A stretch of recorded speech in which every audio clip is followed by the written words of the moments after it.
तो एक द्वैध शासन को समझाने के लिए कहानी सुनाऊंगा। एक कहानी सुनाता हूं, ठीक है रवि? वर्ष पहले यूपीएससी में आप सब एग्जाम दे रही हैं, पीसीएस में एग्जाम दे रही हैं, तो आपको अलग अलग भले टीचर से आप पढ़ी, अच्छी बात है, सर इन टीचरों से आपने शिक्षा ले ली, कोई दिक्कत नहीं। लेकिन एक टीचर आपको क्या किया, वो कंट्रोल किया। एक टीचर कंट्रोल किया, करते करते करते क्या है कि यूपीएससी में आपको पहुंचा देने का काम, कोई दिक्कत नहीं है। अब बात है कि सर द्वैध शासन, तो आपने यहाँ बोर्ड पर लिखा हुआ है दो जगह, एक मुगल कालीन भारत में आपको दिखाई पड़ रहा है स्टार्ट में, ठीक है, यानी कि 1765 से 72 यह टाइम है, और दूसरा जो आपको दिखाई पड़ रहा है वह 1919 के अंदर।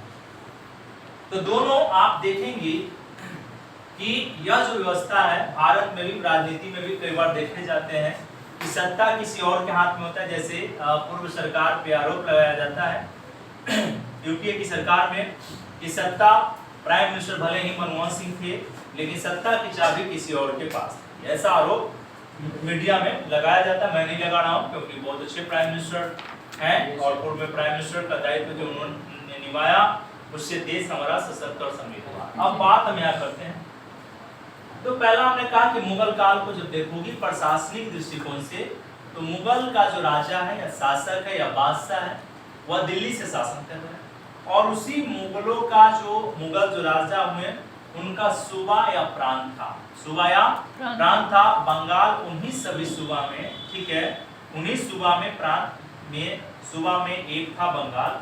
तो बंगाल पर दो प्रकार के ऑफिसर्स दिखाई पड़ते थे।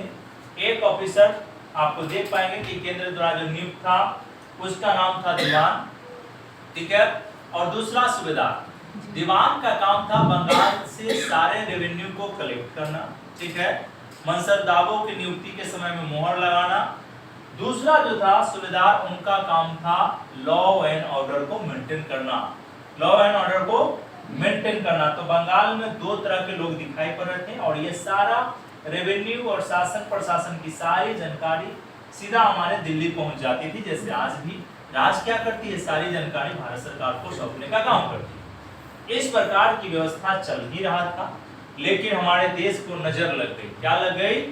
नजर लग गई। जैसे कभी काल क्या होगा कि आप पर काला जादू कर दिया जाएगा, है ना, काला जादू किया जाता है ना जी, काला जादू कर दिया जाएगा। तो आपको दिखाई पड़ा कि हमारे देश पर ईस्ट इंडिया कंपनी की नजर लगी। कंपनी बंगाल में विजयश्री प्राप्त कर ली और वहां पे बंगाल बिहार उड़ीसा की मालकिन बन गई, बंगाल बिहार उड़ीसा की मालकिन बन गई।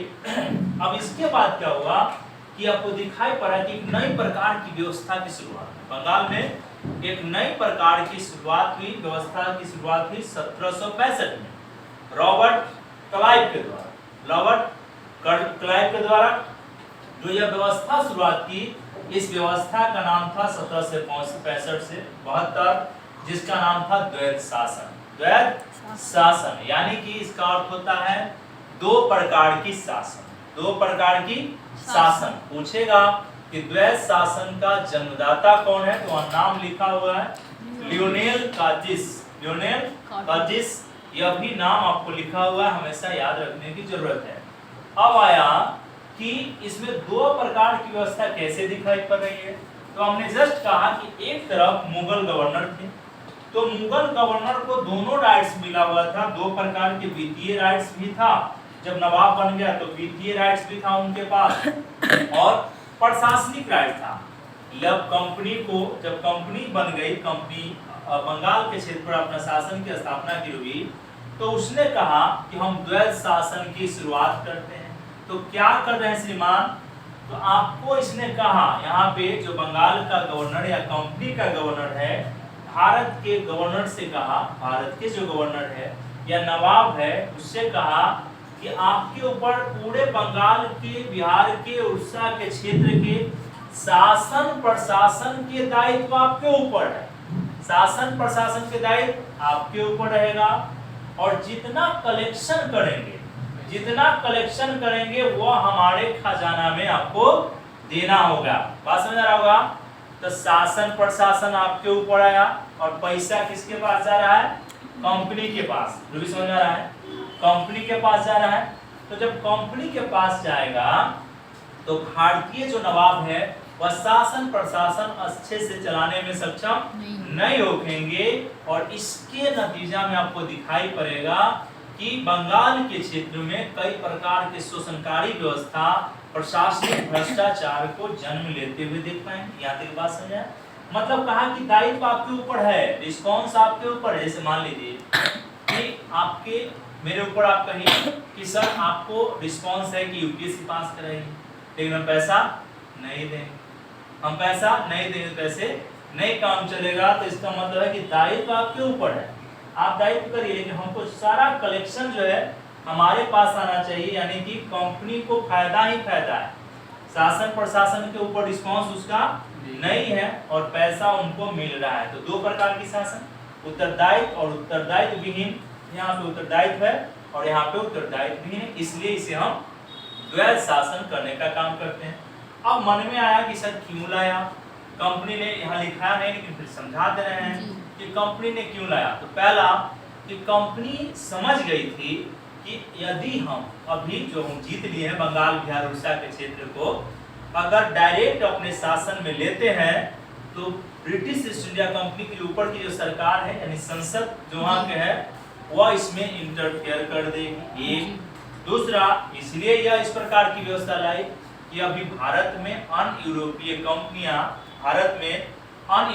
कंपनियां भी अभी शक्तिशाली थी। दूसरा, तीसरा इसलिए लाई, तीसरा यह लाने के रीजन क्या था, तीसरा इसका रीजन था कि भारतीय नवाब या शासक अभी उस प्रकार से कमजोर नहीं हुए। तीसरा, चौथा इसलिए और रीजन बनता है कि ईस्ट इंडिया कंपनी के अधिकारियों को, ऑफिसरों को, यानी कि गवर्नर काउंसिल को भारतीय शासन प्रशासन के बारे में जानकारी नहीं थी। इन सभी कारणों को लेकर ही, 4-5 कारणों के लेकर बंगाल में आपको रॉबर्ट क्लाइव ने क्या किया कि द्वैध शासन की शुरुआत की, और यह जो शासन व्यवस्था था शोषणकारी व्यवस्था, भ्रष्टाचार लाया, बंगाल को लूटने का काम किया।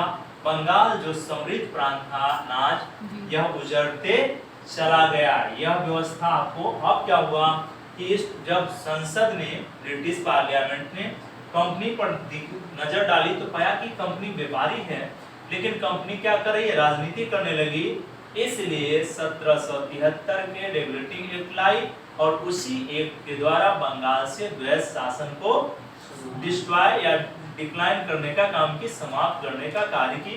तो यह आपको एक चरण आपका पूरा हुआ, यहाँ तक कंप्लीट, यहाँ तक की बात कंप्लीट, कोई दिक्कत नहीं ना। बता देंगे कि उत्तरदायित्व किसी और के पास है और उत्तरदायित्व विहीन किसी और के पास है। इसने कहा कि आप पूरा शासन प्रशासन चलाइए और माल हमारे पास भेज दीजिए, हम माल हो जाएंगे, आप कंगाल हो जाएंगे, कोई दिक्कत नहीं है। बात समझ में, कोई दिक्कत नहीं। अब बात आया कि सर यहाँ तक के बात हमको तो समझ में आ गया, अब आपने फिर दूसरा लिख दिया कि 1919 के एक्ट के प्रोविजन, 1919 के एक्ट के प्रोविजन।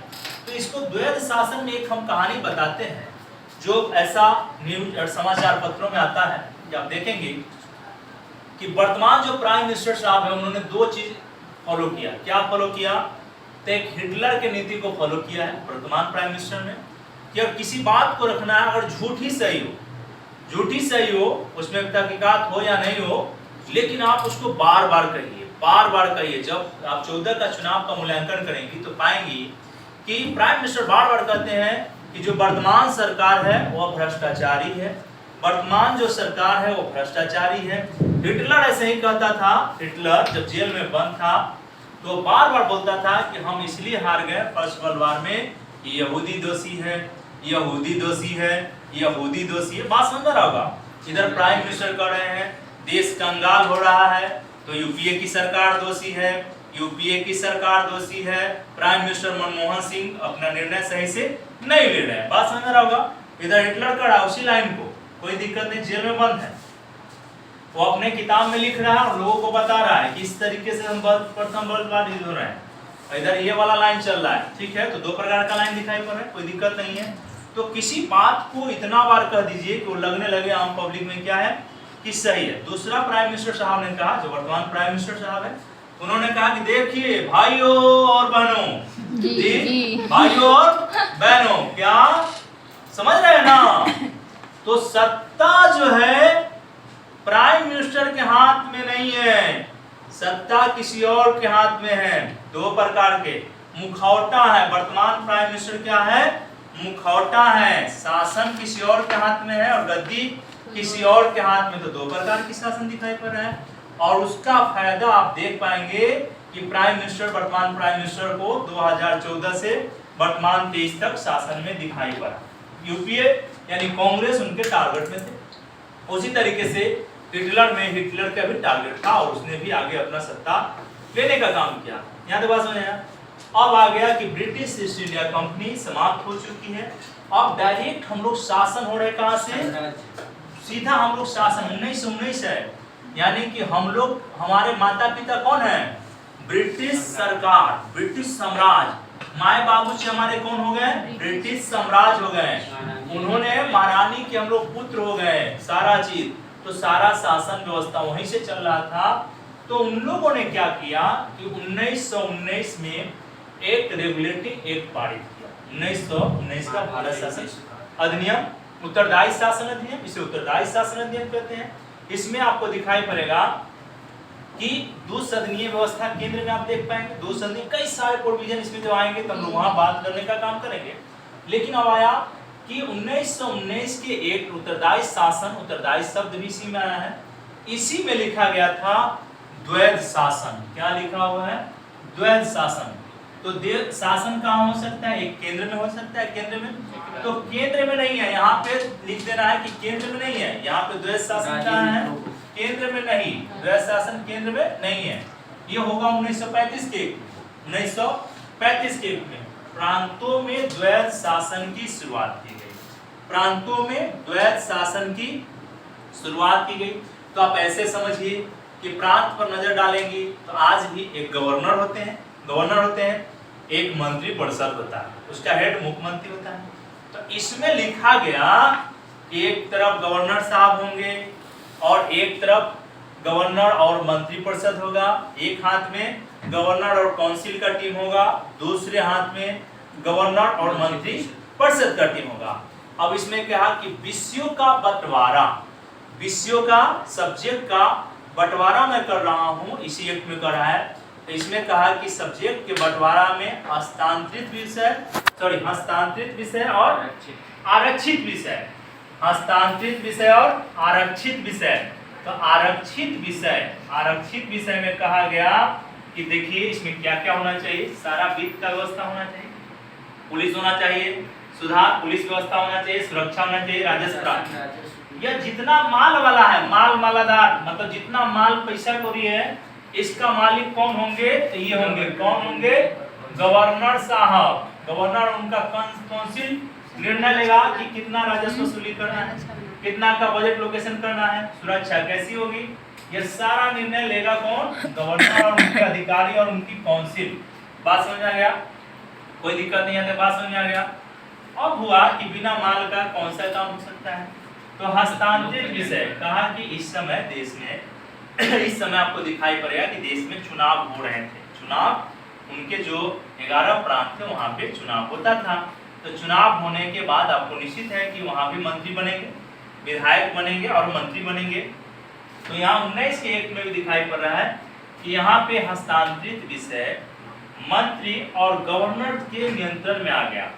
गवर्नर ने कहा कि श्रीमान आपको क्या करना है? शिक्षा, आपको शिक्षा पे काम करना है, स्वास्थ्य पे काम करना है, पीडब्ल्यूडी कल्याण पे काम करना है। ये सारा काम आप करेंगे मंत्री महोदय, लेकिन हम आपको पैसा नहीं देंगे। तो आपको दिखाई पड़ गया कि यहाँ पर भी दो प्रकार की व्यवस्था देख पा रहे थे। एक गवर्नर की व्यवस्था चल रही, गवर्नर काउंसिल की व्यवस्था चल रही है, दूसरी मंत्री, गवर्नर और मंत्री परिषद की व्यवस्था चल रही थी। इसलिए हम इसे द्वैध शासन कहते हैं, दो प्रकार की शासन करते हैं। जिसे कांग्रेस पार्टी ने, उस समय की कांग्रेस ने क्या की, इसका भ्रामक बड़े स्तर पर आलोचना करने का काम की कि भाई यह व्यवस्था ठीक नहीं है। अंततः क्या हुआ, अब तो आप देख पाएंगे कि 1935 के एक्ट से 1919 के एक्ट में जो प्रोविजन लाया गया था प्रांतों में द्वैध शासन, उसको समाप्त कर देने का काम किया गया। तो उम्मीद करता हूं कि आपको यह व्यवस्था जरूर ही समझ में आई होगी और यह व्यवस्था था आपको भारत में द्वैध शासन की प्रक्रिया, शुरुआत और उसकी प्रक्रिया और उसके परिणाम। कोई दिक्कत नहीं।